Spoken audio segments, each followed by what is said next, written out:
My name is Joe Durant. I'm one of the senior instructors for the Center for Pain and Stress Research. I've been using this modality for, about 25 years now. Worked for neurologists, neurosurgeons, worked in physiatry offices, women's health.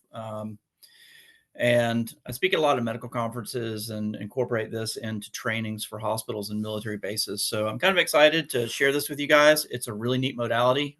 It's something that I have used quite a bit over the years, and it is very multifunctional in the roles that it can cover for you guys. I heard some people saying that I heard a reflexologist and an acupuncturist. So you can definitely use this in both of those. It can definitely enhance what you're doing. There are the things you can do with acupuncture points and reflexology points, but then there are the things you can do when you add microcurrent to reflexology and acupuncture points, which adds a whole new dimension to it. So it's really a lot of fun. And what I'm going to show you guys tonight about releasing scars, you really can't do with any other modality. You can't really do it manually. I'm just gonna injection maybe a little bit, but anyway, we're going to get into all that. So if you happen to have a Dolphin Neurostim handy, do pick it up, and we're going to start. We're going to run for about an hour of instruction here, and then we're going to do about 30 minutes of question and answer at the end. So if you guys will, all this is being recorded. So if you guys can hold your questions till the end, and if you have any background noise, mute your microphones so we can get through this, and so there aren't dogs barking and stuff like that. All right, so looking at a Dolphin Neurostim, starting at the tip here, there is a biocompatible alloy tip. If you push on it, you will notice that it is spring-loaded, and it is spring-loaded so it doesn't poke holes in you. But because it is a spring-loaded tip, there is a conductive medium underneath this cap. So when you clean this, we do recommend that you use just a regular alcohol wipe and just clean it with your alcohol wipe. Don't pour liquid down in here because it can cause corrosion. Then you have to send it back to get the tip reworked. Moving up from there, there is a big black button, and you'll notice when I push that big black button, absolutely nothing happens, and nothing will happen until I turn it on. But once you have the unit on, you will push this button, and as long as you hold this down, you are doing a treatment. So when you turn the Dolphin Neurostim on, which I'll demonstrate in a minute, that puts in what's called search mode. So this device will actually find acupuncture points, myofascial trigger points, and motor points. And it does so with a fairly high degree of accuracy. It's the most accurate point finder I've seen on the market yet, but we designed it to be that way. So up from this black button, there is a roller switch. This roller switch serves three functions. It turns your Dolphin Neurostim on and off. It allows you to test your battery, and it also allows you to adjust the intensity of the stimulation that you're putting out of the tip. Because what you'll notice is sometimes you'll treat a point and not much response there. And sometimes you'll treat another point similar to it, like very close to it, on the same settings, and it'll be much more uncomfortable, and you need to roll it back a little bit for the comfort of your patients. So when I turn this on, I'm just going to roll it on here. And as I flip it around, you should see a green light right here, and you do not see a green light here because this battery is about to go dead. So that's a good opportunity for us to talk about changing the battery. If you flip the Dolphin Neurostim over, you will notice that there are two screws, one at either end of the Dolphin Neurostim. Please, for the love of Holy Pete, do not take those screws out of there. If you do that to try and change the battery, you're going to take it apart, and pieces are going to fall everywhere, and you're going to void your warranty, and you're going to have to send it back to us to get fixed, and it's just a pain in the neck. So what we would much rather you do is look at this nice, convenient battery compartment here. And you can take a screwdriver or a coin or a pocket knife or whatever, and you can pop that open. And when you do that, you will see inside a standard 9-volt battery. To get the 9-volt battery out, it is a fairly tight compartment. You're going to give it a little slap on your hand, and it'll pull right out. There are 3 batteries that we recommend for the Dolphin Neurostim. Oddly enough, in the world of batteries, 9-volt batteries are a little different than other batteries. AA batteries, AAA batteries, C batteries, D batteries, they're all exactly the same size. 9-volt batteries are not. They actually come slightly shorter or slightly longer. And as you'll notice, there is no little wire and pad in here. This is a set compartment, which means if you put a battery in here that's too short, it's going to rattle around. You're going to get intermittent contacts, and you're going to get a bad treatment. If you have a battery that's too long, you can actually damage, I can't really show you guys. There's a plastic post up in here you can actually break if you push a battery that's too long in there. So there are 3 batteries we recommend for the Dolphin Neurostim. We recommend regular Energizer batteries. we recommend Duracell batteries, and we recommend Panasonic batteries. We know for a fact all these will fit perfectly and work quite well. If you experiment around with other batteries, I would strongly urge you to stay away from cheap dollar store batteries. They have a tendency to dump all of their voltage at once, which can cause some problems for the electronics in here. And again, you're going to have to send it back and get it fixed. It's a pretty durable piece of equipment, but if you start dumping a whole bunch of electricity in there that's not designed for, you can run into problems. So if you just stick to these three kinds of batteries, like, you're good to go. We are testing at the moment some different rechargeable batteries, but we need to make sure that's going to work out okay. We're finding some problems with some of them. So anyway, put your battery in. You'll notice that there is a little guide here that tells you where the poles are on here. So you're going to slide it in. You're going to notice that it is a tight fit. When you go to put your battery cover on, you'll notice that is also a tight fit. It's going to sound like it's going to break when you push it in there. I promise you it's not. It just needs to hold it in there really tight for you. So once you have the battery in, if you then turn the Dolphin Neurostim on and turn it around, you should see a green light. So anytime you turn this on and don't see a green light, that's your cue to change the battery. There are 2 times when you're going to look at this light, and really only 2 times. You're going to look at it when you turn the Dolphin Neurostim on to make sure your battery is good, and this is going to help you find acupuncture points, trigger points, and motor points. But for right now, we're just going to focus on the fact that every time we turn it on, we're going to check that light to make sure we got a nice green light. So you'll notice I have a steady tone, and if I push this button down now, you'll notice that it starts to beep and the light blinks, but we're not going to pay attention to the fact that the light's blinking because it'll just confuse you. And as long as I'm holding this button down, I'm doing a treatment. As soon as I take my finger off the button, the treatment is done.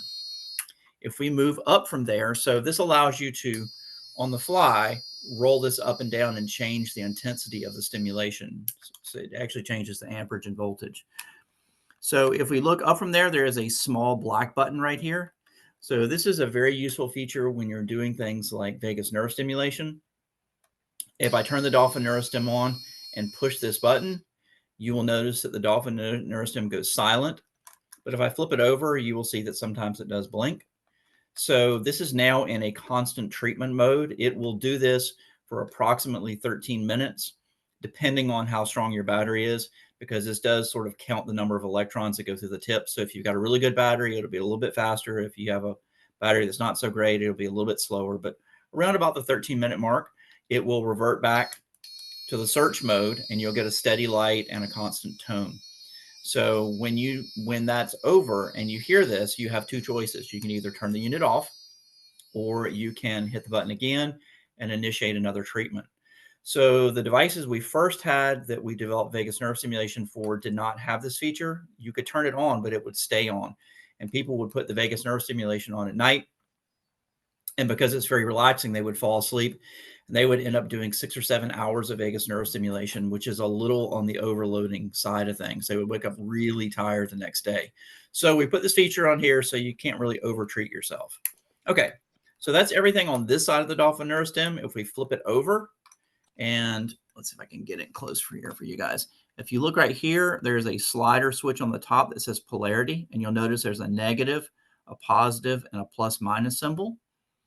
So those correspond with several different things. The negative symbol corresponds with sedation and acupuncture. So if you're going to bring something down, so for those of you who don't have an oriental medicine background, anytime you have a condition of excess, that's something you want to bring down. Anytime you have a condition of deficiency, that's something you want to bring up. And it gets more complicated than that with the Chinese pulses, but we'll just keep it at that for now. So if I'm trying to bring something down, I'm going to put on this negative polarity, which is actually going to make the electrons come out of the tip of the device. But if I'm trying to bring something up, I'm going to put it on the positive polarity. And at that point, the electrons actually come up through the tip of the device. So it switches to the actual polarity. And then we have one more position on the slider switch here, which is a biphasic current. And it's an odd thing because this is a direct current unit, but on the biphasic channel, the current does alternate, but it is not alternating current. Alternating current is something that mankind developed about 1890 in nature. It never existed before Tesla. So direct current can alternate, but still be direct current. So anyway, we're going to use that as a homeostatic channel, and it's going to come in handy when you guys are treating scars, because we're going to use it to push and pull scars across the scar tissue. And if you look at any of the literature that comes with the Dolphin Neurostim, whether it's one of the, let's see what we got here, one of the vagus nerve books or the natural health books, doesn't really matter. On any of the protocols, if you look, so let's find one here. Here's a protocol for gout. And if you look, you will see that next to every single point we have listed in here, there is either a minus or a plus. So that corresponds to this slider switch right here. So if you're not sure which polarity to choose, the books will always tell you. If you want a little more explanation of that, because obviously you may encounter conditions that aren't covered in these two little books. We have a lot of other books. The general rule of thumb is anything you want to bring down, that's going to be negative. So that's going to be like migraine headaches, nausea, vomiting, diarrhea, muscles that are too tight, pain, most of these kinds of things. If you have conditions that are deficient, and that would be things like Bell's palsy, where your face is drooping and you need energy in the area, then you're going to use a positive polarity. Or, for example, from an acupuncture perspective, if your kidney chi were low, you could go and tonify kidney 3, which is a source point for kidney energy, which is down on the foot, down on the inner ankle, and that would raise your kidney chi, which is really good for restoring your life essence, and also really good for low back pain that is worse in the morning. So there are some indications for that, for the positive polarity. Most of the time, you're going to end up using the negative polarity on this device. So if you kept this on the negative polarity, 99% of the time, that would probably be what you wanted. However, there are some conditions that will respond better to the positive polarity. Most of the time, the fact that you're stimulating the point will be enough to get a good outcome for you. But sometimes the choice of polarity can shift it stronger one way or another. So you're not going to hurt anybody by choosing the wrong polarity, but you might aggravate something. For example, if you chose a positive polarity on certain points and somebody had a migraine, you could actually make the migraine a little bit worse. And you can undo that by choosing the negative polarity and treating the same point over again. So you always have the ability to kind of reverse what you're doing, which is nice, because when you start sticking needles in people, whatever polarity you choose, whether you're sedating or tonifying, you're kind of stuck with it until the end of the treatment. So that's a nice thing to be able to reverse some of these things. Okay, below there, you will see a little slider switch that has skin type, and you'll see it says wet, normal, and dry. So this device does find acupuncture points, motor points, and trigger points. It does that by measuring how conductive your skin is to electricity. So if you think about moist skin, that's salt water, that's going to be sweat, and that's very conductive to electricity. So if you have really sweaty skin, you want this to be a little bit less sensitive. Otherwise, everything is going to look like an acupuncture point. However, if you're somewhere cold, like I know it is in Canada right now, because I just got a message from the folks up at the main office in Toronto, and there's a lot of snow up there. If you're in a really cold environment where the humidity is really low and everybody has their heat blowing crazy fast, people are going to have dry skin. So you need to put this over on the dry setting so that this is a little more sensitive. Now, I live down in the States in Georgia. It's pretty humid down here. Most of the time I keep this on a positive polarity, on a normal skin type. That seems to work well until I get patients that might be a little bit older. I do have a few patients who come in from nursing homes, and they generally don't drink enough water there. And when they come in, their skin tends to be dry. All right, so you will also see a nice shiny oval plate right here. There actually is a use for this. Anytime you're doing a treatment, you need to be touching this plate. So the preferred method of holding this is to put your thumb on that metal plate and hold this like you were holding a pen. What that allows you to do is set the heel of your hand down on yourself or your patient, and allows you to have fine motor control so you can locate acupuncture points. Some of these points are very, very small, and if you move too quickly, you'll run right over the point and you'll miss it. So it does require that you be slightly precise when you do this, or at least take your time. The other thing is that you have to touch this. So if I'm treating myself, all I need to do is touch this and I can treat whatever point I want. But if I'm going to treat someone else, I have to touch this. I have to touch the patient with the tip of this device. So this can't go on clothing. It's got to touch their skin. It can go through clothing, meaning if the weave is loose enough, you can work this through clothing, but the tip of it has to touch the skin. But if I were treating someone else, like, so let's say my hands were mine and this head was somebody else's, I need to touch their skin somewhere and also touch them with the device. If I do just this, I'm not completing the circuit. So the electricity has to go in through the tip of the unit, come up through my hand, and cycle back into the unit through this little metal plate. So there's an exchange of current that happens. Electrons go in, they push more out, those cycle through here, that completes your circuit. If you don't do that, you're just doing acupressure. Like, you might as well use a stick. So it's really important that you get good contact with your patient if you're going to treat someone else. And if you're treating yourself, make sure you are well connected to this little metal plate, because the better your connection is to this metal plate, the better your outcome is going to be, because you're going to get a greater flow of electrons through the point. All right. That is all the features on the outside of the Dolphin Neurostim. So now we need to talk about how to turn this thing on, how to hold it, and how to find points.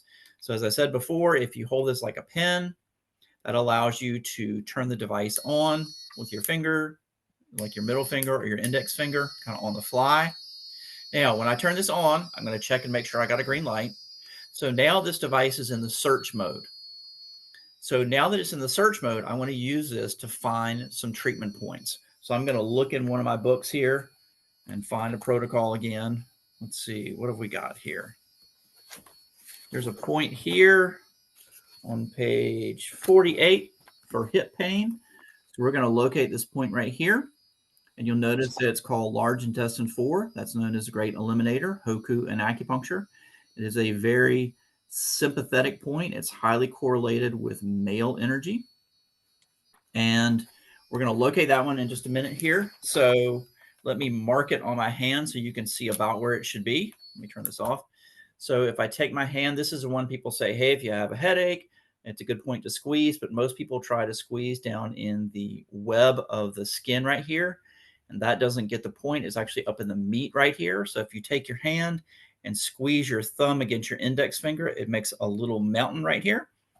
And at the very top of that mountain is your acupuncture point Hoku. So it looks about like this.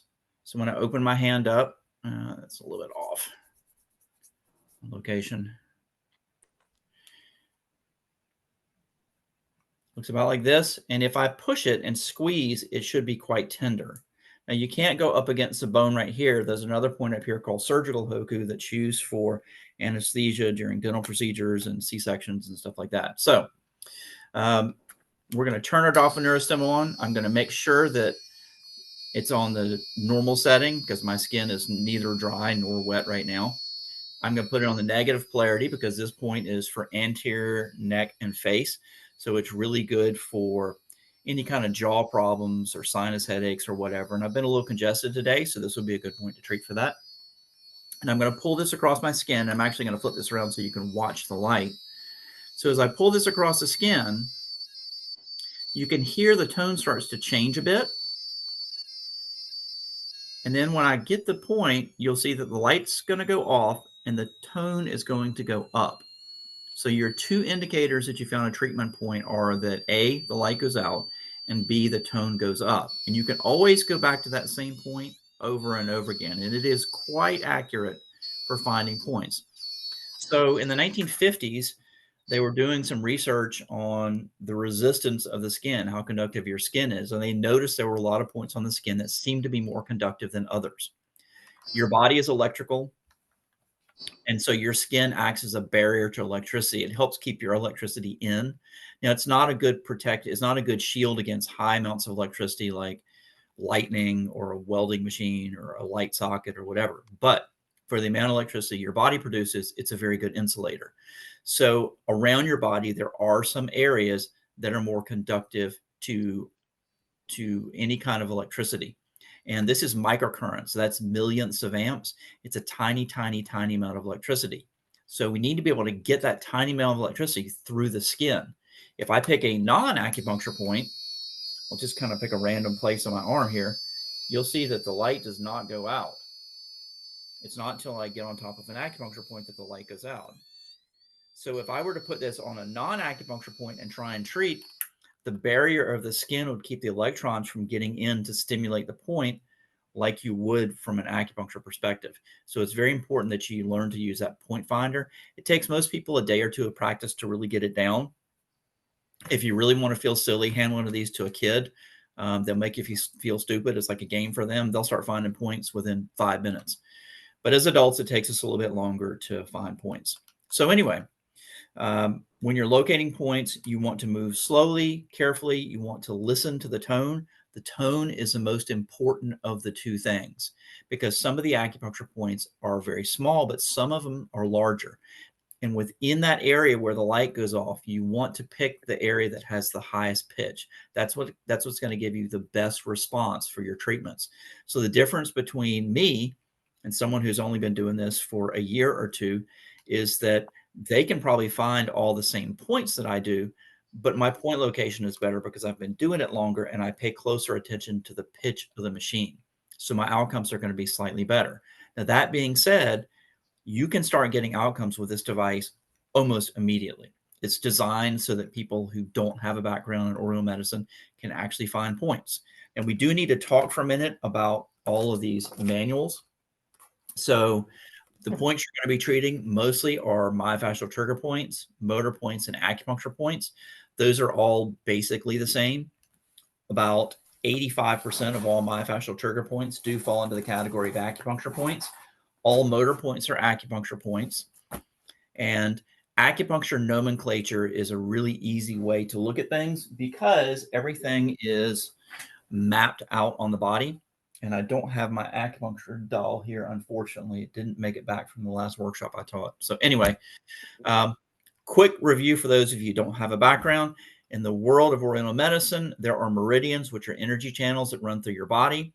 Each of the meridians is named after an organ in your body. So you have lung, heart, pericardium, spleen, liver, kidneys, large intestine, small intestine, and they're paired. Half are male, half are female.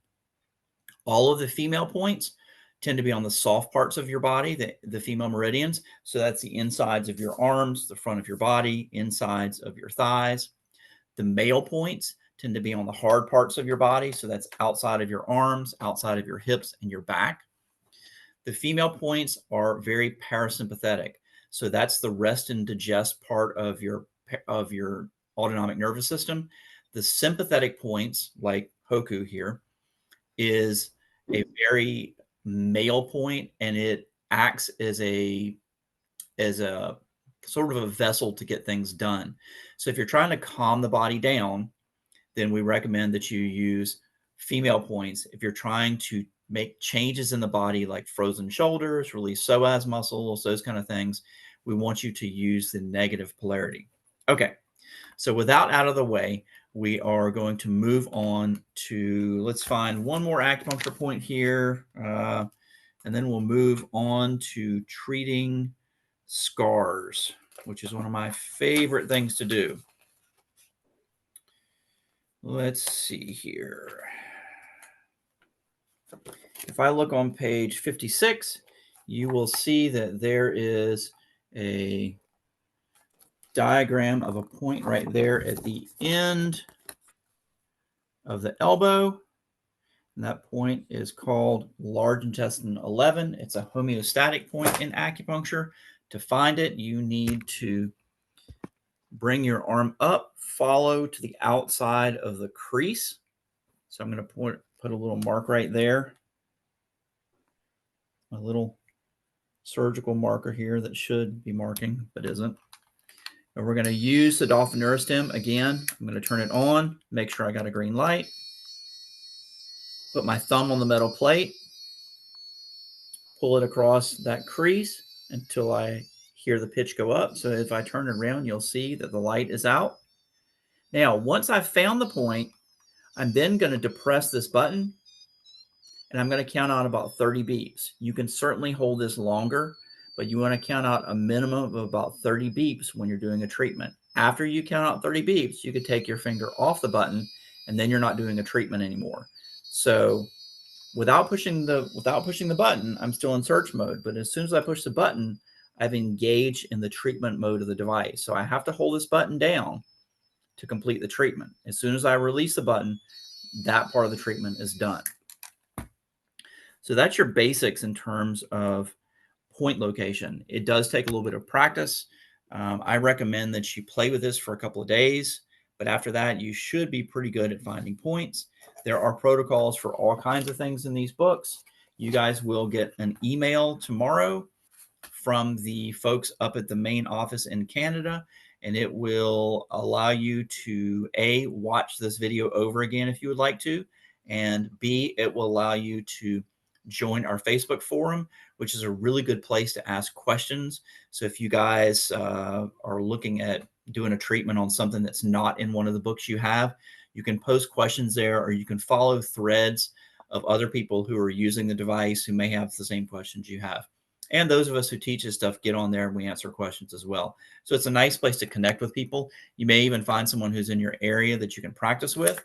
And it's also getting on there and get yourself kind of in the loop so that other therapists can refer patients to you if you're on there and they know where you are.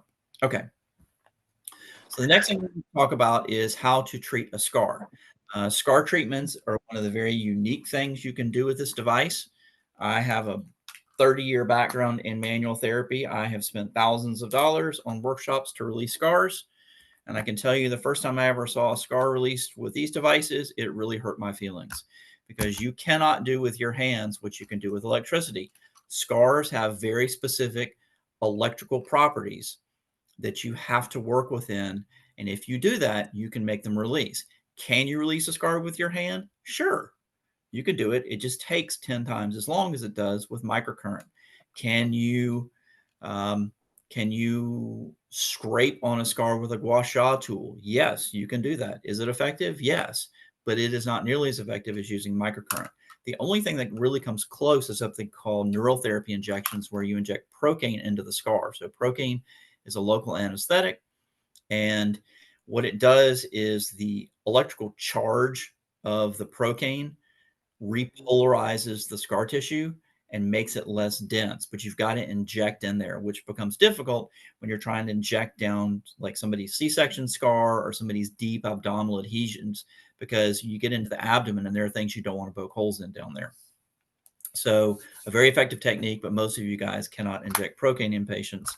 And I do recommend that you use these devices if you have them for releasing scars, because it is so much faster than anything else. So why would you want to release a scar? Well, there are a number of reasons. Number one, the scar might be painful. Number two, the scar might be actually restricting range of motion. For example, somebody's had a knee replacement surgery and they go through all their physical therapy and they're at the end of it and there's still about 3 degrees, 4 degrees of range of motion that they can't get back. They go see the doctor. The doctor says, well, you developed some scar tissue in there and that's why. Well, you can change that with microcurrent. You can never get rid of scar tissue once it's there, but you can change how it reacts. You can change how dense it is. And once you change it, that's a permanent change. Yeah. So, yes. Oh, did somebody have a question? Okay. So when you want to change scar tissue, what you need to know is that scar tissue is positively charged. Most body tissue is negatively charged. So if you want to get scar tissue back to more like other tissue, you have to change the polarity of it. And you do that by passing electrons through that scar tissue. The problem you're going to run into with scars is that scars don't conduct electricity very well. So if you were to use a standard TENS device or standard eStim device and take a pad like this and try and stick it on a scar to try and run current through the scar, the electricity is just going to go around the scar, because electricity always takes the path of least resistance. It's like water. So it's very difficult to channel electricity. So if you try and use a pad to channel electricity through a scar, you're not going to get much effect. Plus the fact, if you're going to change scar tissue, it needs to be monophasic square wave, direct current, 50% duty cycle, somewhere between 80 and 800 microamps, somewhere around the 7 to 8 volt range. So there's a really specific little ribbon of electricity that your body likes. Anytime you go outside of that, your body doesn't like it so much. So your body does not like alternating current. So standard TENS units, any device that uses alternating current can actually raise your cortisol levels. This will drop your cortisol levels.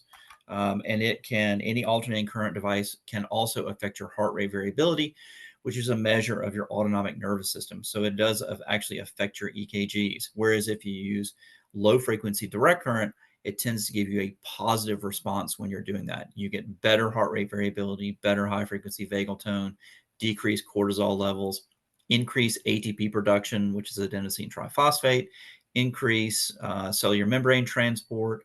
So there's a lot of things that happen with low frequency direct current that you're just not going to get with a standard TENS unit or most eSIM devices, because they tend to be alternating current. So it is a bit different than most other things you'll see out there. Now, what are some other reasons we want to treat a scar? Well, scars can cause swelling. So you see people who have had abdominal surgeries and then they get all this swelling down in their ankles and calves and stuff like that because the lymph can't move back through that scar tissue. All your lymph has to come up to about right here to get dumped back in your body. So anytime there's scar tissue, that lymph can't get around it because it doesn't move through arteries or veins. It moves through space between muscles and fascia. So if you cut through those and let it get basically glued down, you've basically created a barrier so the lymph can't move through those areas. But you can actually change that with microcurrent and actually change the way that the lymph moves through those areas. So there's some other reasons we might treat scars. In the world of Oriental medicine, scars are considered to block energy. So any scar that crosses an acupuncture meridian is considered to be a blockage to that energy. So that might be a reason you would want to treat. So if you were doing this in an acupuncture setting, you might want to release the scars on your patient before you start doing needling, because once you release those scars, it's going to change the Chinese pulse and you're going to get a different outcome. And you're not going to have those blockages to energy. So it's going to help move things a little bit better. Same thing goes for people who are doing like any kind of reflexology stuff where you're trying to move energy from point A to point B. Also, scars affect your autonomic nervous system. So scars can wind up the sympathetic nervous system because normal body tissue has a resting charge of about 80 millivolts.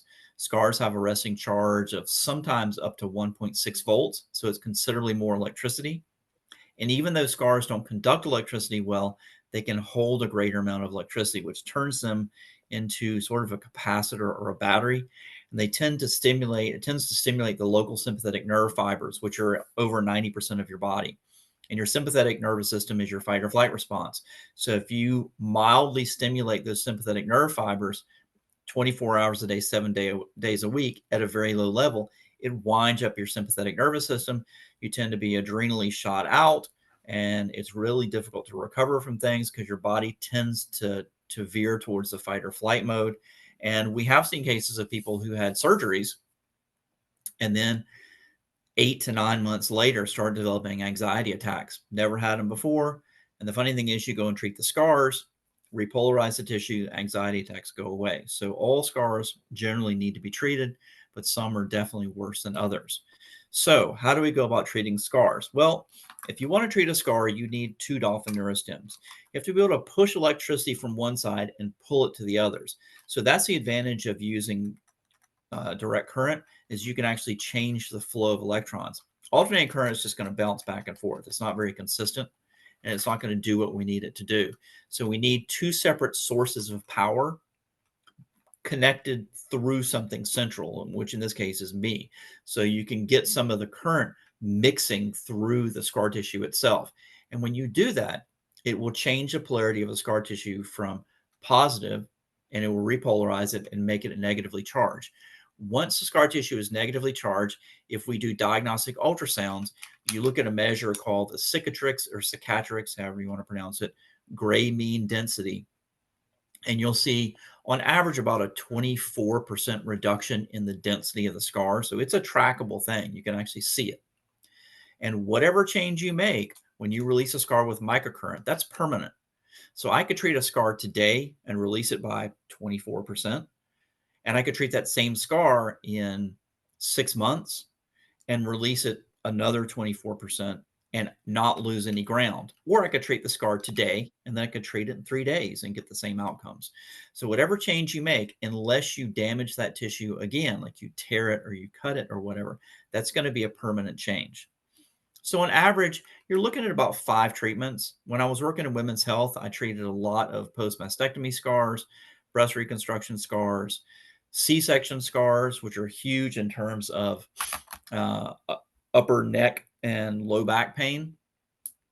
They tend to um, heal in a shortened position, and people tend to be pulled forward with a forward head posture because they're trying to get away from the pain. And then your psoas muscles shorten up, and then your hips get tucked in, and then it just creates, and then you get a forward military neck, and the whole thing just goes south from there. So any kind of scarring between your neck and your groin basically is going to be really, really important for postural considerations. Open heart surgery scars, gallbladder scars, and it doesn't really matter if it's a scoped scar, like you've basically they've sucked your gallbladder out through a tube, or a big long incision. If you start sticking holes in the abdomen, you have an 80 to 85% chance of getting abdominal adhesions with one surgery.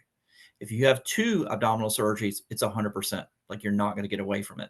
And abdominal adhesions are scar tissue that actually grows beyond the boundaries of the incision itself. So it'll go and wrap around your organs and attach itself to your psoas muscles. There's all kind of weird stuff that happens with it inside.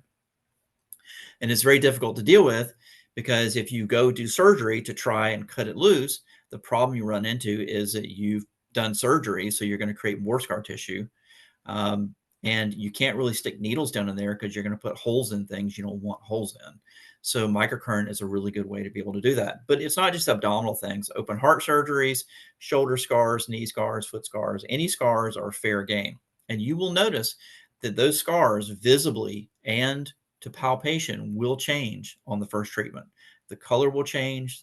If it's a scar that's raised up, it will flatten out. If it's a scar that's dipped in, it will come back up a bit. So there are a lot of changes you'll see pretty quickly when you're doing this therapy. And that's one of the reasons I like it. It's really quick. And patients appreciate the fact that you're able to do something for them very quickly.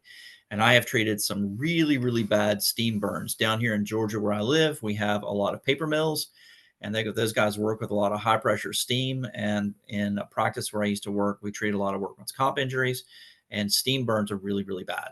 And they actually do respond pretty well to microcurrent therapy. So anyway, how are we going to treat a scar? Well, we need 2 Dolphin Neurostims, and we need somebody to do this on. And since there's only me, I have a board right here, and we're going to draw an unhappy person here. So our test subject here is very unhappy because he's had open heart surgery, and he has tremendous upper back pain, which is quite common in people who've had open heart surgeries. So he's got this big scar down his chest right here. Let's see if this is showing up. Yeah, you guys can see that. So he's got this big scar down his chest right here. And because of that, these patients tend to have really intractable pain in their upper backs and across their shoulders. And you can treat this area all you want, but your problem is coming from here because it's being pulled forward. It's pulling on the fascia and connective tissue. And I've even seen cases where people have had hip replacements and they can't move their shoulder because the scar tissue is pulling from so far down that they can't raise their arm. And when you release the scar tissue down here, the arm moves freely again. So any scars can affect range of motion distantly in your body because your body is covered with this fabric, basically. It's like a body stocking called fascia. And there are layers of it. And anytime you stick that down, it tends to affect range of motion in other places. All right. So we have our very unhappy patient here who's had open heart surgery. How do we go about releasing this scar? Well, like I said, we need 2 sources of electricity, and we need to bounce the electrons back and forth through this scar. So this really has nothing to do with acupuncture and everything to do with microcurrent. So this device was developed by an acupuncturist, but this scar release business is a very electrical thing. And there are 2 ways you can repolarize a scar. You can use chemicals, i.e. procaine, or you can use electricity. So how do we do that? Well, we need to use a negative polarity up here. So we're going to put one of these devices on a negative polarity. And the other one you want to put on this biphasic channel. So actually we want to be able to bounce the current back and forth. So we need to push from one side, pull to the other, pick those electrons up and throw them back across the scar. So you're basically playing ping pong throughout the scar with electrons. So if I were using 2 Dolphin Neurostims, I would have one on one side on the negative polarity. I would have one on the other side with the biphasic polarity. I would start my treatment either at the top or bottom of the scar. It doesn't really matter. And I would put the Dolphin Neurostims not on the scar, but just beside the scar. And I would put them down. And as soon as I put them down, I'm not trying to find an acupuncture point. So I don't care if the light goes off. I don't care if there's a high pitch. I'm trying to force electrons through this tissue that I already know is non-conductive. So I know it's not going to be a great connection, but I'm going to force some electrons through there. So I'm going to go on either side here, and I'm going to count out 10 beeps. So I'm going to hold the button down and count out 10 beeps. After 10 beeps, I'm going to move down about 1/4 of an inch. And I'm going to do that all the way down the scar until I get to the bottom. And once I get to the bottom of the scar, so what I've done is I've bounced electrons back and forth through all this tissue in here and then kicked them back across. So I've gone all the way to the bottom. I'm going to do the same thing over again, starting at the bottom. I'm going to count 10 beeps. I'm going to move up, count 10 more beeps. I'm going to go all the way back up to the top. So that's 2 passes. Then I'm going to make one last pass.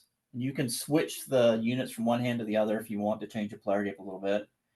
So I'm going to make one more pass all the way down at 10 beeps. So that's 3 passes, 10 beeps at each of those. And this is just kind of a minimum. So one of the things I do here where I work is we have a specific scar tissue program that I promote.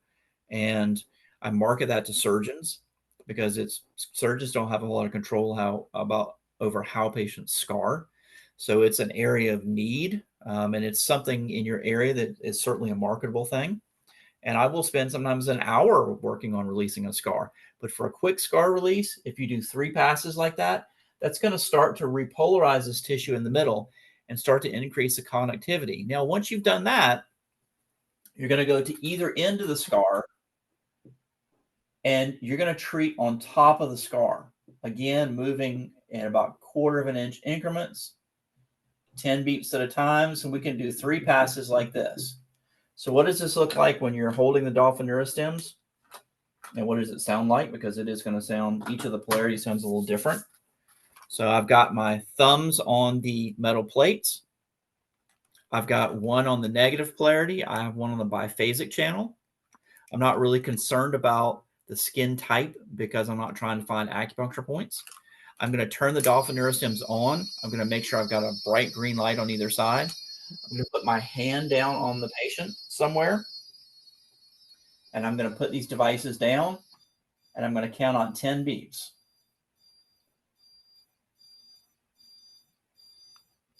Once I'm done, I'm going to move down and count on 10 more. And I'm going to do that all the way to the bottom, all the way back up to the top, and all the way to the bottom again. So that's 3 passes. Then I'm going to start at either end of the scar and work my way to the scar that way. Now, if you have someone who has deep abdominal adhesions, there is a technique using some of the electrodes that come with the device for vagus nerve stimulation, and I'll go over that in a few minutes once we go over vagus nerve stimulation. So this is basic scar release. It's very easy. It works most of the time. It's one of the things I love doing because it works so well. And I think you're going to find a lot of great benefits from being able to do this. So questions that people have. One of the things that people ask is, how soon can I start treating? Like, let's say I've just had a surgery of some kind. Can I immediately start treating? Yes, you can. There are just some things you need to remember. Like, don't treat inside the boundaries of the incision. Stay outside of the incision. Now, obviously, you don't want to risk infection. And if you do that, you'll actually increase ATP production, increase cellular membrane transport, and it'll speed up the whole healing process considerably because healing is an electrical thing and actually will minimize the amount of scar tissue the patient has. So there are a lot of physical therapists who use this modality. They use it after patients have had joint replacements. So a lot of times there's a big dressing in the way. So what they'll do is they'll work on either side of the dressing. You're still trying to bounce current back and forth through that area.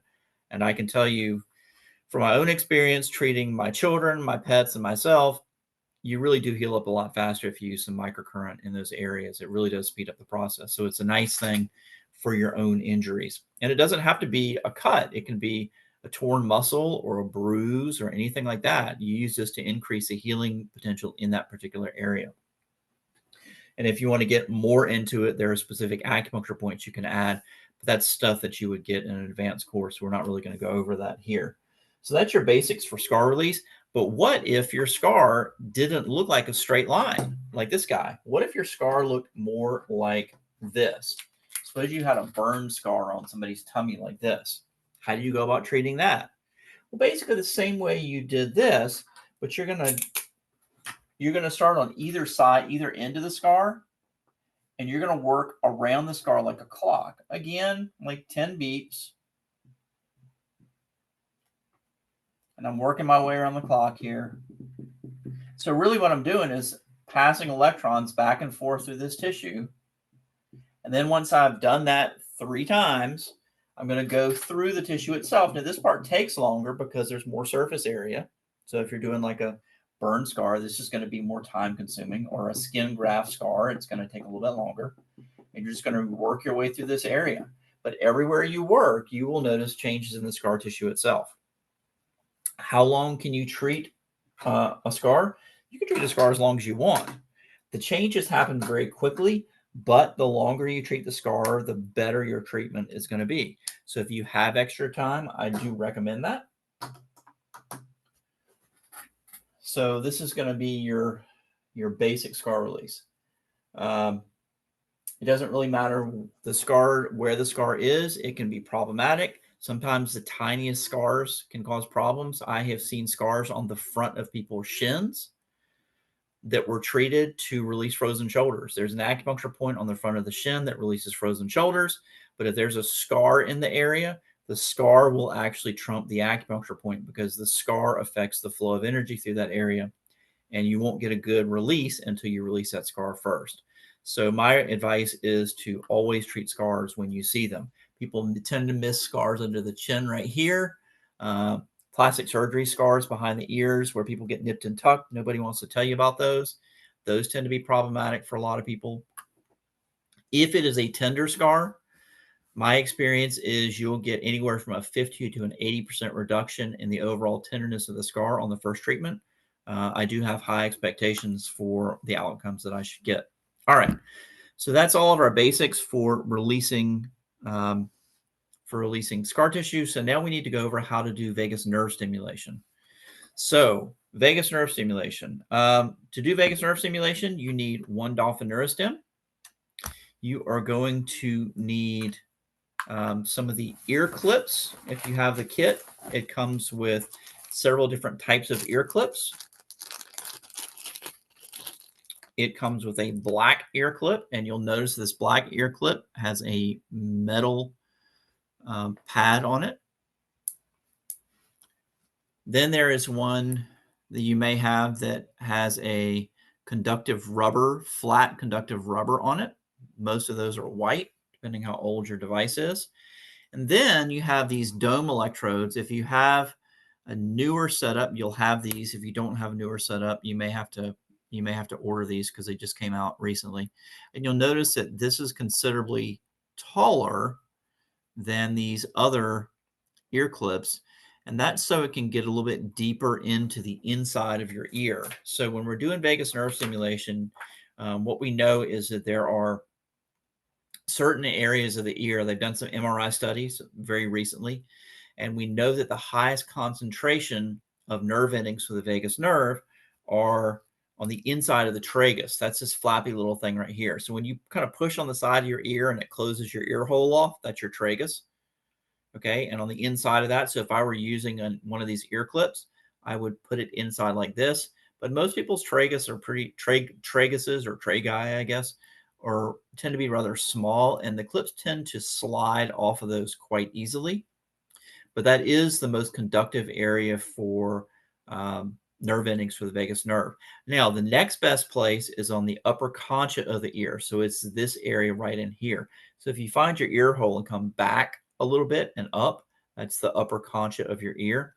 So these clips specifically were designed to fit in the upper concha of the ear. So you'll notice that I'm going to put this in this area right here. So it looks like this. And you can see that that dome fits down in there nicely, and you get a really nice connection there. So that's generally the preferred method for most people doing vagus nerve stimulation. Sometimes people will put it on the earlobe. The earlobe is not really innervated by the vagus nerve, but you do get some current passing to the vagus nerve. So it is a valid place to treat, but you're going to get better outcomes if you go a little bit higher up on the ear. All right. So you need some ear clips. For vagus nerve stimulation, I generally recommend these dome clips. The thing to note is that all of these, no matter which one you use, you do need to moisten them before you put them on your ear, because you want to disperse the current. And these have conductive rubber, so that's rubber with carbon in it, but it does respond much better if you put either alcohol gel on there, or something I use sometimes is this stuff, which is called 1020. Don't try and order this from the Acumed website. They don't carry it, but you can get it on Amazon. It is a paste that's used for EEGs. It's quite sticky, and it's not going to go anywhere, and it's very conductive to electricity. And a jar of this will last you literally for years.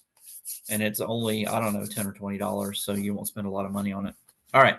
You're also going to need, out of the vagus nerve stimulation kit, you're going to need a cable that looks like this. It has a male connector on one end and a cup connector on the other. And if you look in that cup connector, you will see there is a little shiny bit of metal there. So that shiny bit of metal needs to touch the tip of the Dolphin Neurostim. So when you put this on, you want to make sure that it's a snug fit. So we got a good snug fit right there. And now I have this male electrode down here, and I'm going to pick my ear clip that has the dome on it. I'm going to connect this up. Then I need some oval electrodes, and you should have some of those in your kit. Let me grab one. Here we go. The oval electrodes look like this. You're going to need one of these, and you're also going to need a white cable. And the white cable typically comes in your kit for your electrodes. So most bags of electrodes you get will have a white cable. The white cables look like this. You'll notice there's a male connector on one end and what looks like a female connector on the other end. But if you look in there, you will see it's actually a sheathed male connector. So some hospital systems require this particular setup, but these are both male connectors. So it doesn't really matter which end you use unless you're working in a hospital setting where they require it. So I'm going to connect to this little oval electrode. And as you may have guessed, it fits perfectly on the metal plate here. What I do recommend is that you clean this plate before you put an electrode on there. These oval electrodes per electrode are much more expensive than the rectangular ones because we have to have these cut specifically to fit this device. And so the more you can reuse these, the cheaper it's going to be for you. These are never going to touch anybody's skin. But if you've been using a Dolphin Neurostim, you're going to get oil from your skin on this metal plate. So you want to make sure that you clean that metal plate off well. And if you do that, you will be able to use these oval electrodes over and over again. So I've cleaned it with alcohol. Now I'm going to apply this oval electrode. What's the deal? It was only supposed to start at 7:30. Oh, is that for your Dolphin? So I'm going to start. I'm going to take this white connector and I'm going to connect it to this rectangular electrode. Listen until 9 o'clock. And we're going to take this. So now we're into our setup phase. So you want to put this on your left ear, and You're going to put it in the upper tragus, excuse me, in the upper concha of the ear right here. But remember, I said we're going to put something conductive on there. So I can take an alcohol pad and I can swirl it around on there to moisten it. And I'm going to put this on my left ear. The left ear tends to bring things down a lot more. The right ear tends to bring things up. So I've got this in the upper concha of the ear. And now I have this electrode. And there are two places I can put this electrode. And you will notice that there is, with your kit, actually a diagram of how to connect up the ear clips and a diagram of how you can connect the other electrodes. So the two places you can put this on your left wrist. There are 3 acupuncture points right here called the golden triangle in acupuncture. They are all very parasympathetic. They're in the heart, lung, and pericardium meridians, and they tend to bring things down quite nicely and relax people. You can do it there, or you can put it below your belly button. So you can put it right down here. And the vagus nerve starts on either side, kind of up in your brain, and comes down either side. So this is about as close as you can get to it. It comes down into your chest, kind of comes together and goes all the way down to your gut. The vagus nerve is called the wandering nerve. It's the longest nerve in the body. It's also known as the second brain. More information goes from your gut to your brain via the vagus nerve than goes from your brain to your gut. We know that the vagus nerve is highly involved in neurodegenerative conditions. If you actually, there's a surgery they used to do, and I can't remember why, but they would sever the vagus nerve of some patients, and 100% you will never get Parkinson's disease if your vagus nerve is cut. So there is a definite connection there. So it's a very strong regulator of your autonomic nervous system. It allows you to neuroregulate your body. So this acts as a neuromodulator. It'll modulate your autonomic nervous system, and it allows you to recover much faster from things. So if you're measuring autonomic nervous system activity, the measures, there are a whole bunch of measures you can pull off of an EKG. The ones we're going to talk about right now are heart rate variability and high frequency vagal tone. So heart rate variability, known as HRV, if you'd like to look that up and Google it later, it's highly researched. The military tracks it, elite athletes track it, even sleep number beds these days track it. The higher that number is, the more robust your nervous system is in terms of dealing with stressors. And that could be bad food, mean people, disease, COVID, doesn't really matter what it was. As a matter of fact, when COVID was running strong, we actually got these devices approved in Canada for acute respiratory distress with COVID and for long haul COVID. So they actually did have a certification for that when COVID was running strong. Okay. So if your heart rate the higher the heart rate variability number is, the better you're going to recover from things. And the other number we're going to talk about is high frequency vagal tone, which is a measure of the parasympathetic nervous system. That's your rest and digest rather than your fight or flight cycle. And you need to spend about 70% of your day on the parasympathetic side of things. If you spend any less than 70% of your day on the parasympathetic side of things, it starts to erode your ability to fight disease. You tend to get injured more easily, and you tend to recover much slower than other people. So when people become sleep deprived and in pain and they're stressed out, they tend to not get enough time on the parasympathetic side, and they tend to spiral down. So you can use this to reset things. There is something called overtraining syndrome that happens to elite athletes who train too frequently. And it actually, overtraining syndrome, can affect your heart rate variability. And once you go into overtraining syndrome, it doesn't matter how hard you train or how fast you run. You don't really get any faster, you don't really get any stronger, and you get injured much easier. And it takes about 72 hours of rest to reset that. But if you use a vagus nerve stimulation device like this, it will reset it very quickly. So this is a good tool to use if you work out. Use it immediately after your workouts. If you're sick, use it while you're sick. So how do we go about doing this? Well, we want this on the negative polarity because we're trying to bring things down. So we're going to turn it on. Let's get this all connected here. Now, these electrodes, if you clean your skin, let's say I was going to put this on my wrist.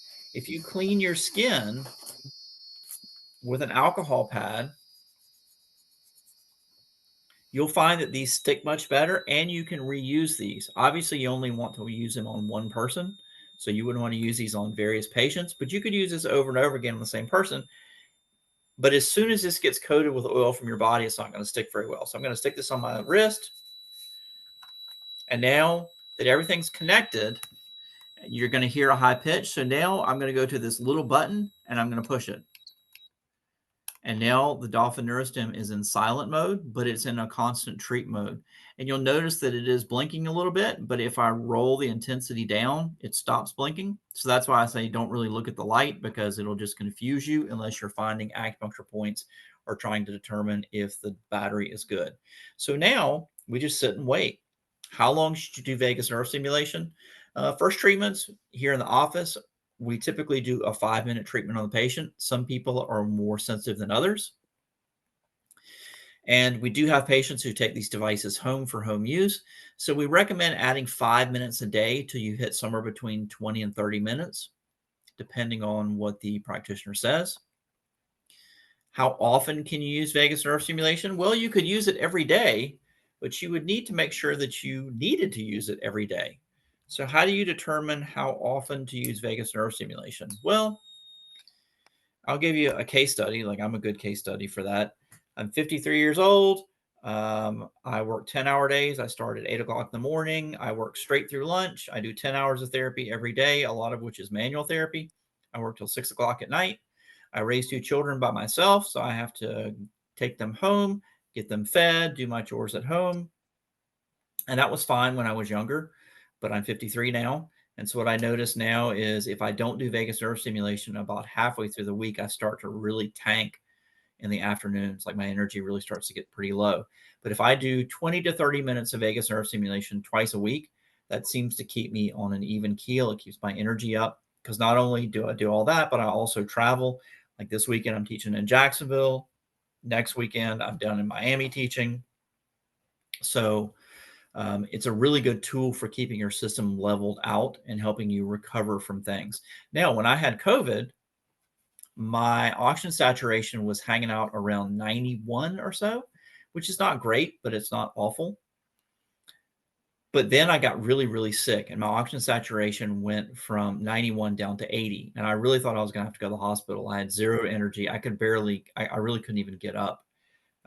And I was able to get my hands on my vagus nerve stimulator, hooked myself up, and I did this for probably 2.5 hours or so.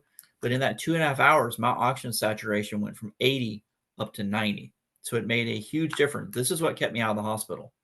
And one of the things that terrify me as a single parent is abandoning my children at home while I had to go take care of some medical condition for myself.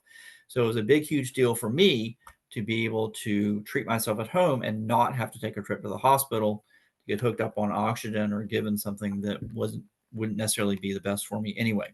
So at the end of the cycle, this will run for about 13 minutes. It will go and you'll hear a high pitch, which tells you that the device is ready to either be turned off, or you can initiate another treatment by pushing this black button, and it'll keep going again. If you feel any tingling in your ear, you can certainly turn this down a little bit. Not a problem there. Sometimes people are a little more sensitive in their ears than others. So that's how you basically do vagus nerve stimulation. There are some other variations, though. You can put this on your right ear. So if you put it on your right ear, that tends to bring things up a little more. So we recommend putting this on the positive setting. And if you do right ear stimulation, we don't recommend doing it before bed, because it does have a tendency to energize you and you will end up staying up too late. And it's a good thing to do in the morning. It's also a good thing to do if you've done a lot of vagus nerve stimulation on one side on the left side. It's a good way to kind of balance it out. But you only want to do this right ear business for about 5 minutes. And you want this electrode down on your tummy when you do that. So left ear, right ear, positive polarity, electrode on your tummy, 5 minutes. Now, in your kit, there is also what's called a Y wire. It's a bridle of sorts. And it looks like this. It has 2 male connectors on one end and a female connector on the other.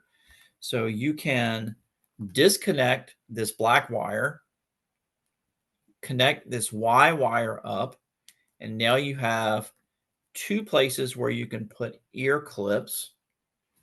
So now I could actually treat both ears.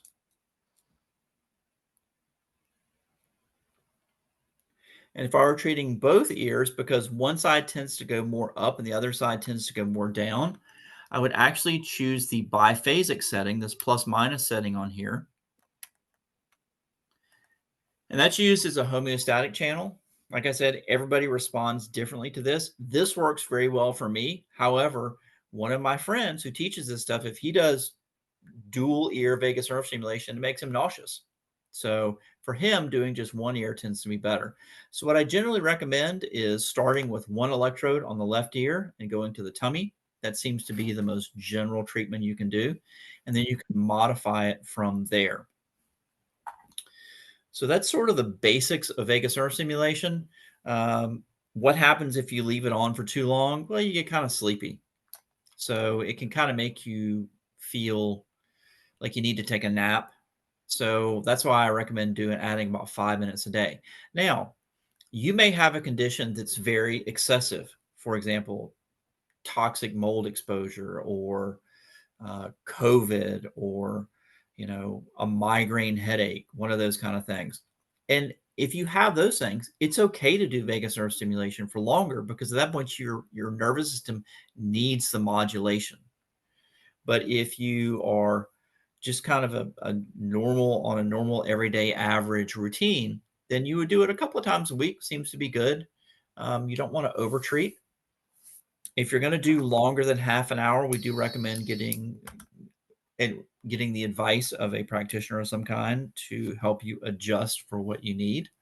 There are some tips and tricks to it. So that's the basics of hooking up vagus nerve stimulation. And now we need to talk about contraindications and other things that come with this device. Let's talk about the attachments for this device we haven't gone over yet. There is in your kit something that looks like this. It looks like a pen and a cup connector. And again, that cup connector has a nice little shiny piece of metal on it. You're going to place it on the Dolphin Neurostim. This is flexible. It allows you to reach and treat points in your back. You could actually tape this to a back scratcher if you needed to. This will bend in whatever shape you want it and bend back, so that's not a problem. And we do have therapists who do TMJ work who use this orally. They make the patient buy one of these and the patient takes it home and clean it.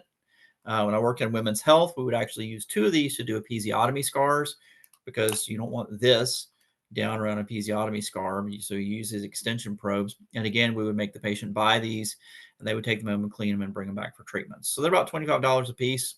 No big deal there. I keep a few of them around in my office. And for people doing home treatments, not everybody can reach their own back. So if they tape this to a back scratcher and bend it, they can get points in their back that they otherwise wouldn't be able to treat. So it's useful for that. If you're treating autistic kids and you need to do auricular acupuncture, this is a good way of getting the sound away from their ear. So you can treat points in the ear without having this device close to their ear with the sound. I did have an autistic stepdaughter. She responded well to microcurrent, but she did not like the sound. So when I was able to use an extension probe, that was a very helpful thing. There is also in your, well, it's not in your kit, I don't think, but it's something you can get. There's also a connecting wire like this. And the way this works is you would put this on your wrist, and then you would take this end and put it on your patient's wrist. So pretend this is the patient and this is a practitioner. You'll notice these are both snug. So what this does is it connects us electrically so that now when I touch the metal plate here, I don't have to worry about getting skin contact. Because if I'm working, say, on somebody's open heart surgery scar right here, they may not want to be touched on their chest here. So if I connect myself with these, I can treat along there and never have to have my skin touching the patient's skin. And the device still has to touch your skin, but I don't have to have skin-to-skin contact. Also, these are useful if there's an infection risk. You can use these. It keeps you from getting involved in those kinds of things. So that's another, again, these are probably about 25 bucks. No big deal there. Things you can do and things you can't do with this device. So I try and keep it pretty clear and simple. The very first rule is what I call the rule of pencils. Don't stick this anywhere you wouldn't stick a pencil. Don't ram it up your nose. Don't stick it in your eye. Don't stick it way down your ear hole. Keep it out of the places you wouldn't stick a pencil, and you're pretty good. There is one acupuncture point on top of the head that is contraindicated if you happen to have seizures. It's contraindicated even with needles. It's a governing vessel point. It's called Bai Hui. It's called the meeting of 100 paths. It's a point that affects all the meridians in the body. That one you should stay away from if your patient has seizures or a history of epilepsy. However, there is a point on the bottom of the foot called kidney 1 that will stop seizures, and I have used it to do that, and it is quite effective. So there are some great uses for these outside of pain. You can stop asthma attacks with these. You can affect gastrointestinal distress like Crohn's disease attacks. You can make shingles go away with the right protocol. So there are some really cool things you can do, but there's some points to avoid. If you have somebody who is pregnant or you are pregnant, do not treat Hoku. This is the great eliminator. You're not trying to eliminate your baby, so stay away from this point. You also want to stay away from points on the top of the head because that pushes energy down, points on top of the shoulders because that pushes energy down, and we're trying to keep energy in. You want to stay away from the inner ankles. There's a point there called spleen 6 that is used to set off labor, and I have successfully done that before when I was working in women's health. But you got to be kind of on the verge. If you treat that point by accident on somebody and then find out they're pregnant, don't worry about it. You're not going to overcome the homeostasis of pregnancy, with one little treatment that is a viable pregnancy. Don't treat over a gravid uterus. So don't treat over somebody's tummy with the tip of this device if they're pregnant. Now, working in women's health, I can tell you that OBGYNs have no problems prescribing TENS units for patients as long as they use them on their backs. And TENS units are literally thousands of times stronger than these. However, do not use this on someone who is pregnant without the express permission of the doctor, because you just don't want to get in if the person happens to miscarry or whatever weird thing happens to them. It's not going to be the fault of this, but if you did a treatment in the same day that somebody has a problem, all of a sudden the lens focuses on you and you get to deal with the consequences of that. So I really don't recommend using this unless the doctor says, hey, this is a good idea.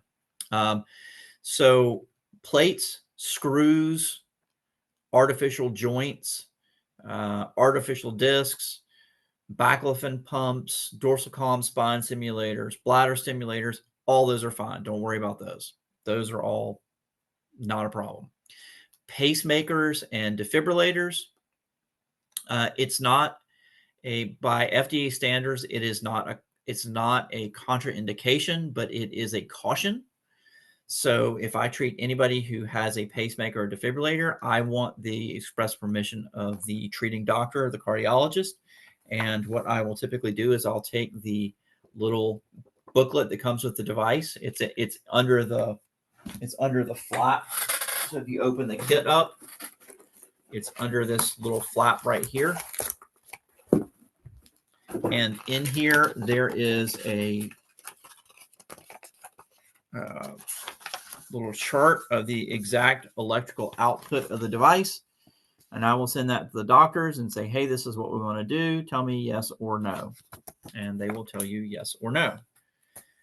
Other things you want to avoid. Don't treat over active cancerous tumors. There is the thought that because this increases ATP production, you could increase cell growth in an area of uncontrolled cell growth, which you wouldn't want to do. That being said, there is a microcurrent therapy on the market that's used for brain tumors that actually shrinks brain tumors using microcurrent, but this does not have that specific indication.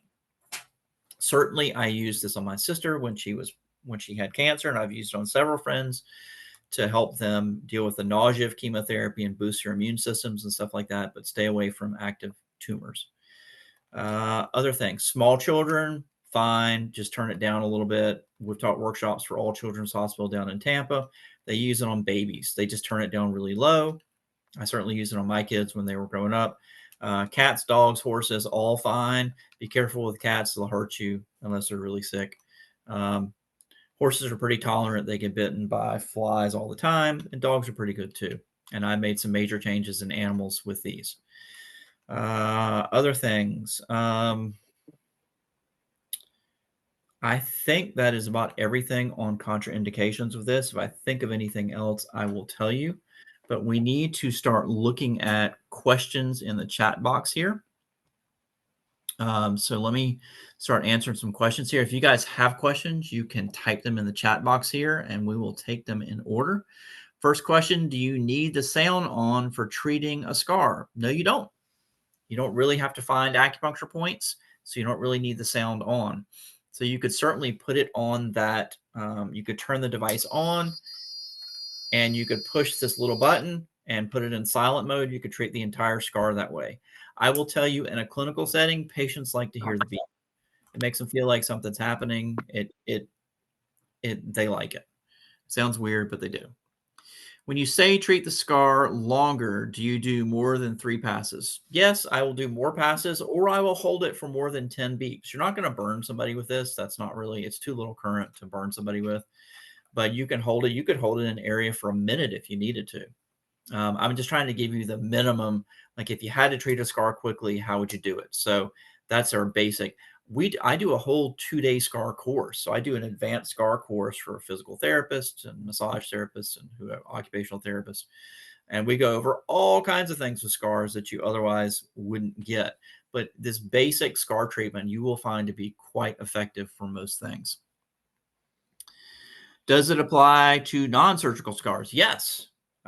Broken bones, that's a scar. The periosteum of the bone can scar.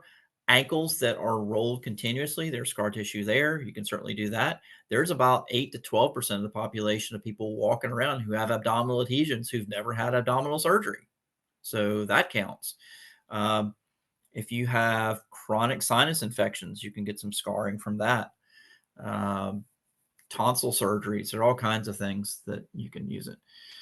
How many times can you use the oval electrodes? I have one of these at home that I use for myself and my kids. That oval electrode's been on there for months and it's fine. As long, like I said, as long as this is clean, you clean it before you put the oval electrode on, you can use them over and over again. So when you're done with the oval electrodes, always stick them back on the little plastic sheet so that it protects the adhesive. Is it okay to use on children? Absolutely.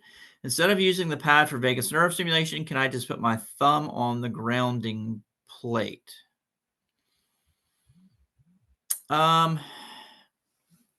You can put your thumb on the grounding plate. It's not quite as effective. Treating over these acupuncture points on the wrist really does enhance things.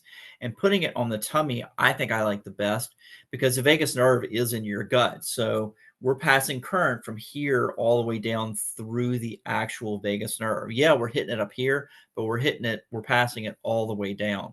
So I think that tends to be more effective. But yeah, you could put a clip on your ear and you could hold this in one hand or the other and certainly get some benefit from it. I'm not going to tell you that's not going to work. Let's see what else we have here.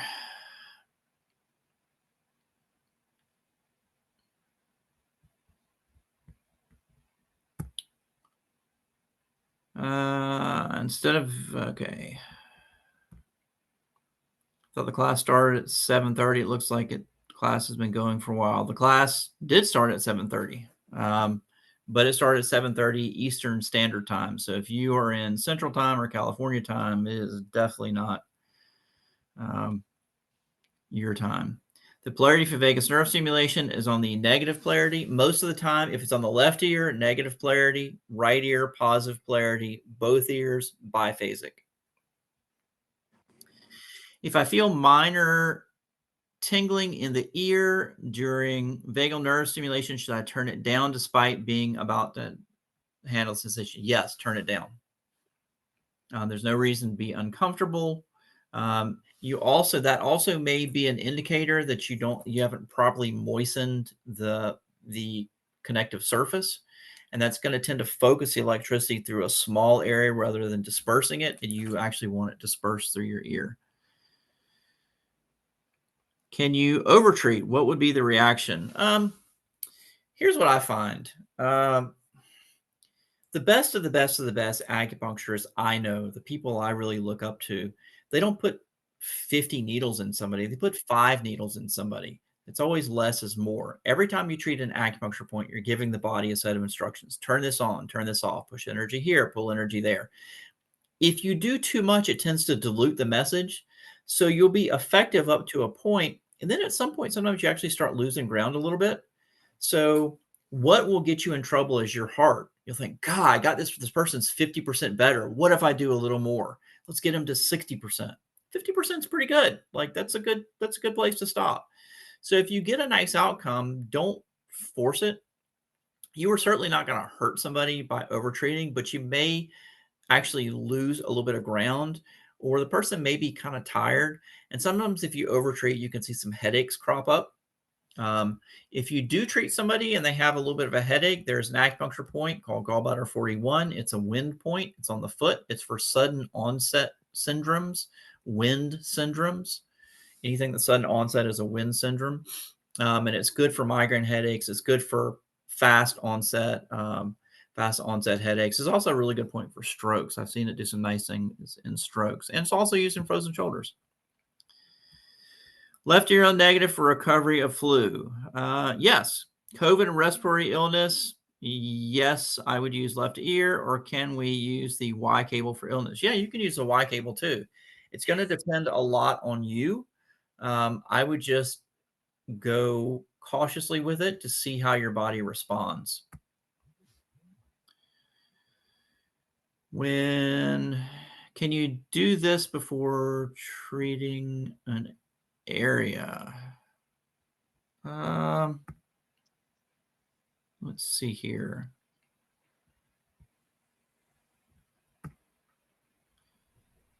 Can you do this? I'm assuming, let's see, that's cat. I'm assuming cat is, you're talking about manual therapy or something. Yeah, I would actually recommend, whether you do massage, reflexology, acupuncture, physical therapy, occupational therapy, all those things, if you do this first, it makes everything else you do easier.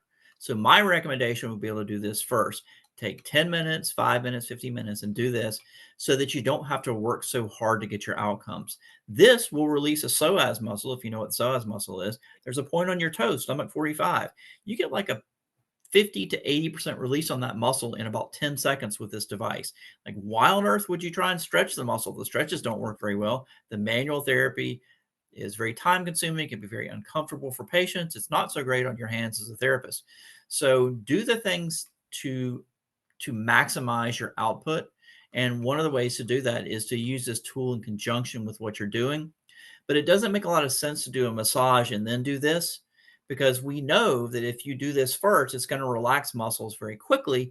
And then you can get much deeper in with your manual therapy. And if you're going to do stretching, do this first because it relaxes the muscles. It tones the nervous system in such a way that it makes most of the things you do easier. So I would say do this first. You can have your own opinion on that, but most of the people who've done this for years will tell you it's a good thing to do before you do other things. When you're treating the back, can you use both handpieces at the same time on the spine? Yes, you absolutely can. If you treat one acupuncture point with one of these and measure the electrical resistance of all the other acupuncture points in the body, it doesn't change. If you use two Dolphin Neurostims and treat two acupuncture points at the same time and then measure the electrical conductivity of all the other acupuncture points, it actually drops. So those points actually become more conductive when you treat 2 points at once. Treating 2 points is generally much more effective than treating 1 point, although there are some applications that are just a 1 point application. And if you come to any of our in-person classes, like our back and neck classes, you will definitely be using 2 Dolphin Neurostims. It shortens your treatment time, it cuts it in half, and it is more efficacious.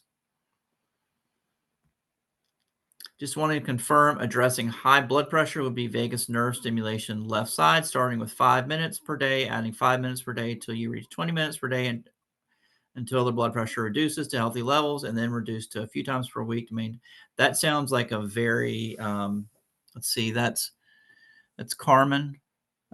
So yeah, that sounds like a really good protocol to use. There are some points in the wrist. There's a point on the lung meridian that is used specifically for, it's the It is the regulatory point for for circulation, basically, and it will address blood pressure issues. So you can certainly treat that as well. And as a matter of fact, there may actually be a blood pressure protocol in one of these books if you look. What do you expect to see? Let's see here. Every time somebody types, it shifts this a little bit. What are good points for nausea? Pericardium 6 is a great point. It is from the second wrist crease. It is if you go 1, 2, 3, 4 fingers at the fourth finger between the tendons right here, there's a point called P6, pericardium 6. It works well for morning sickness and for nausea during chemotherapy. It's where people put those C-bands they get on cruises. There's a point also. Gallbladder 41 is a good point because it's a sudden onset thing. There's also a point called stomach 36, which is down below your knee it's 4 fingers below your kneecap with the knee bent to the right, about 2 fingers to the right. That's also a good point for nausea. Let's see here.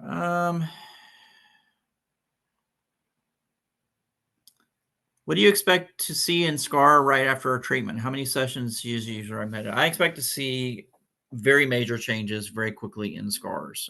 Visibly, the scars should change, but definitely how it feels will change to you, to the patient and yourself. So I usually say 1 to 5 treatments to finish out a scar, but sometimes you go a little bit longer than that. What do you recommend during psoas release circuit before or after doing the standard back protocol? Is it on biphasic on the psoas point or negative? You can do either. I generally find it more effective for doing a biphasic current over the psoas muscle and negative on stomach 44 or stomach 45. Though it's difficult to treat stomach 45 with treating the psoas point at the same time because the toe tends to drop out of the way. If you're going to treat any of the jing points on the toes or fingers, you need a hand under them to stabilize it so that it doesn't bend at the joint and run away from you. Can you treat someone with stage 4 colorectal cancer with spots in the lungs?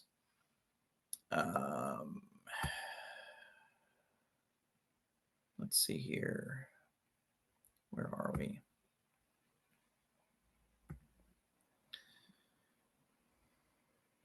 Oh, I missed a little bit here. Okay.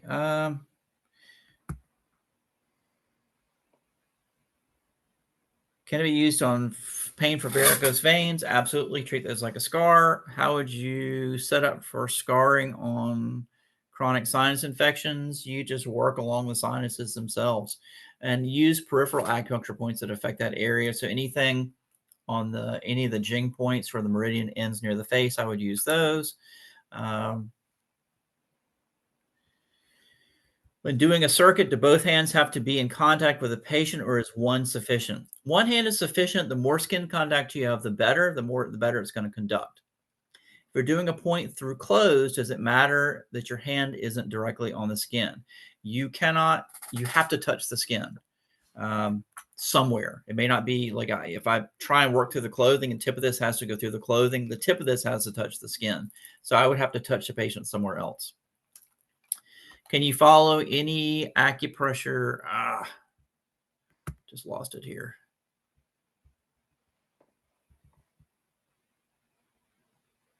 For someone who has migraines, would you treat points or would you do vagus nerve stim first? I would do gallbladder 41 and then I would do heart 9. Heart 9 is for vascular emergencies, for heart attacks and stuff, but it's a great migraine point.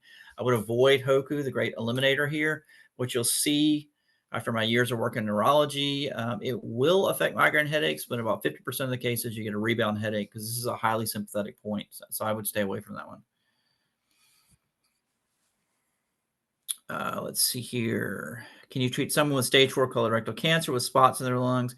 You can if the doctor says it's okay. And certainly if it's a terminal patient, like go for it. I have had patients that I've treated who were going to die, but we were able to give them some quality of life before they died. So it is a great service to be able to do that for someone. And it's a very tough thing to do, but but people need to get their lives in order, and they don't need to be hopped up on a lot of pain medication when they're doing that. So if you can knock their pain back so they can get those things done, it is a great blessing to be able to do that for folks. Is there a preference between the wrist and tummy in terms of efficacy? Nah, they're different. I use the tummy generally a lot more, unless I have someone who has a lot of anxiety, and then I tend to use a wrist because there's a lot of anxiety points here. Can you follow any acupressure points? Do you have to follow a certain order? In the world of acupuncture, needles are put in a certain way and taken out in a certain way.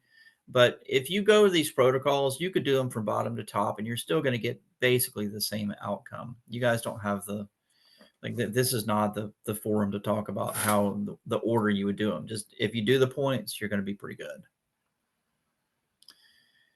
Let's see. Can it reduce the size of non-painful varicose veins? Yes, it can reduce the size of non-varicose veins. It tends to come back unless you keep doing treatments over it, though.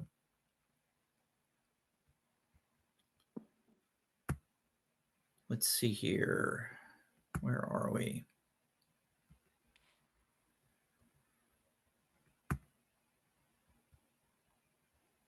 Do you we did the psoas. How would you set up for doing deeper abdominal scarring? I would actually use for deeper abdominal scarring, I would use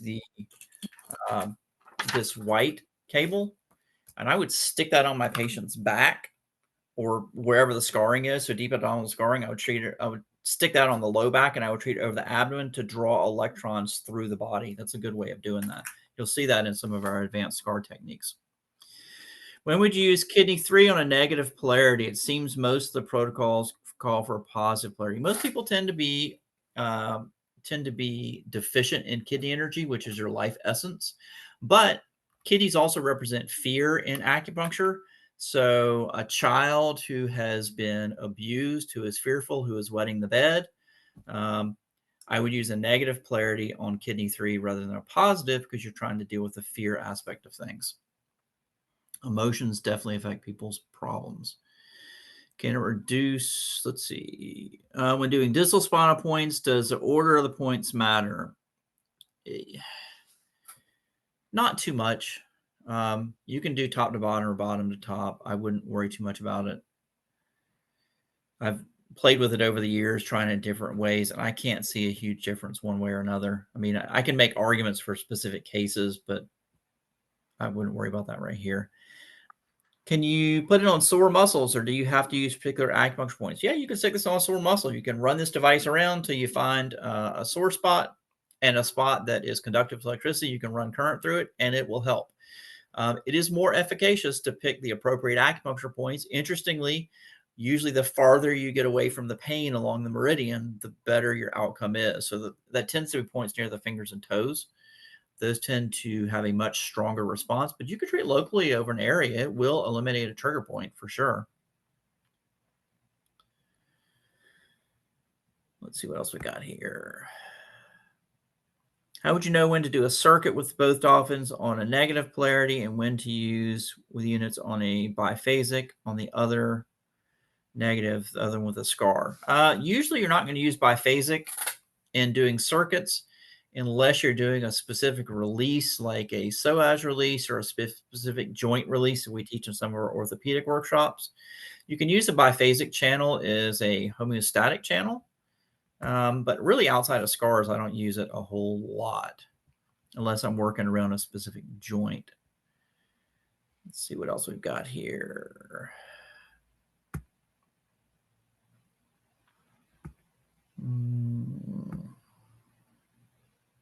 Besides hand sanitizer, alcohol-based spray, can witch hazel, other colloidal silver, any kind of liquid is generally going to be conductive. Colloidal silver would be good.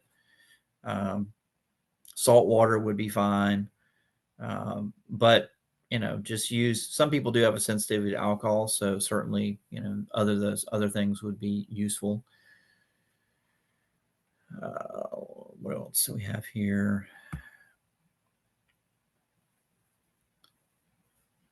Let's see.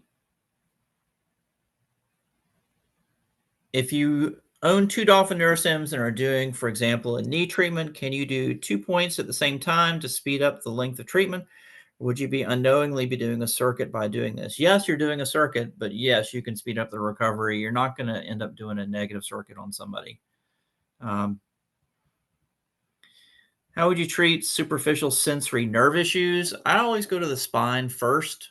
I release the nerve roots first because that generally, if you have a sensory issue superficial, then I tend to go to the spine. So whatever dermatome it's on, I'm going to go to the shoe points on either side of the spine or the Wato Chai points. Both of those are good for those issues. You just line it up with the dermatome and treat that first because you do tend to get kind of a low-level dorsal horn wind up in those areas. Then, so if I had sensitivity here, I would treat the spine. Then I would go treat jing points on the fingers or toes.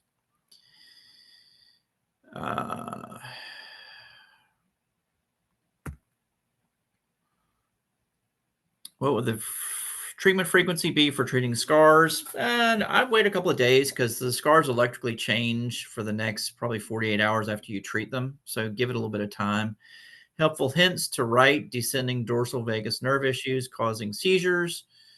That would be something to call the office and help them get them to help you work out a protocol for it. Besides using the vagus nerve stem points, what are to treat flu, COVID, respiratory illnesses, specifically for bad coughs? You can use, there's a point here called lung 11 that's really good for asthma. You can use pericardium 6 that affects the chest. I've had success with that for coughs. And there are specific, there's some protocols actually in the book that comes with your device. It'll help you with that. What else have we got here?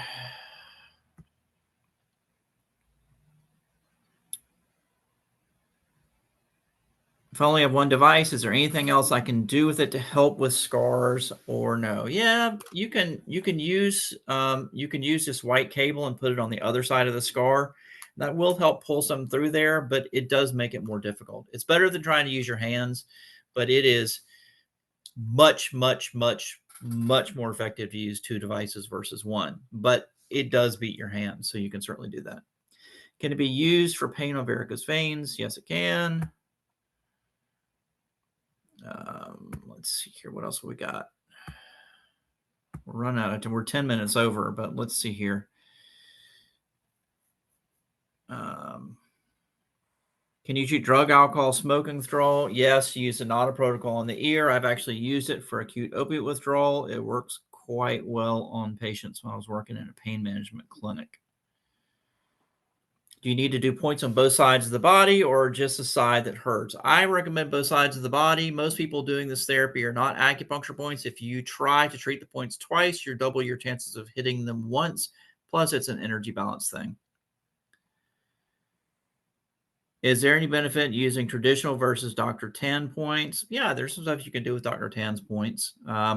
You can certainly go deep with this on those points, and it is quite effective. Question on the noise the dolphin makes. When I locate the point and I start the treatment, it makes an intermittent sound, but then sometimes it goes into a flatline beep. Is it still treating then? It needs to be pulse. Your beeping needs to be pulse.